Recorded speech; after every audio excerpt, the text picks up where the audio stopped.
We've had a couple of stories which will just break your heart, but one of them I think was the most poignant. It was actually a young woman, maybe 23 years old.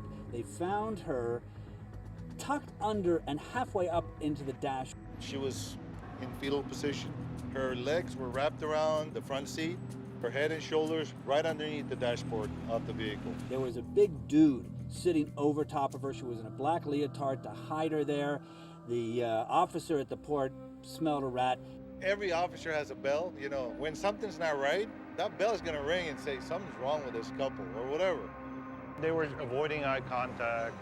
The driver was shaking, her hands were shaking. I requested the passenger to step out of the vehicle. And as soon as I turned my side to the vehicle, that's when I noticed there was a body there.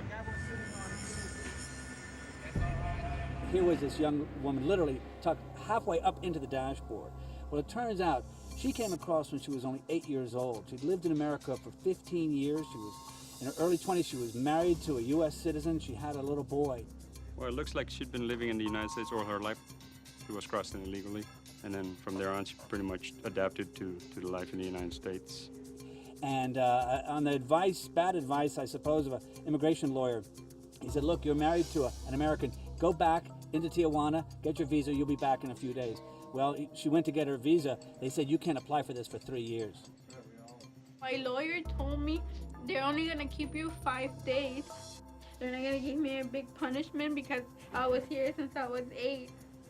She thought she could just go in there, get that visa, and then just come right back.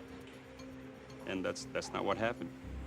So she's stuck in Tijuana, a town she doesn't know at all. She's terrified, and now she has to work with the worst of the worst human smugglers to get back in. When we found her, it was her second attempt to get back in. And she was in tears. She was just wanted to get home. She wanted to see her son and her husband. And I don't know what's happened to her. I don't know if she ever got back in. Because every time you make an attempt and you fail, immigration will put 3 or 5 more years before you can even apply again.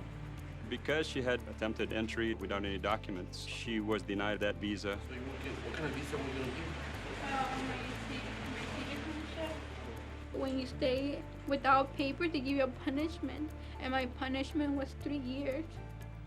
But she's a woman who doesn't know Tijuana, is trapped now in Mexico. I don't know what's going to happen to her, but this just shows you how tough it is. It's not a black and white situation. Everything, there's shades of gray.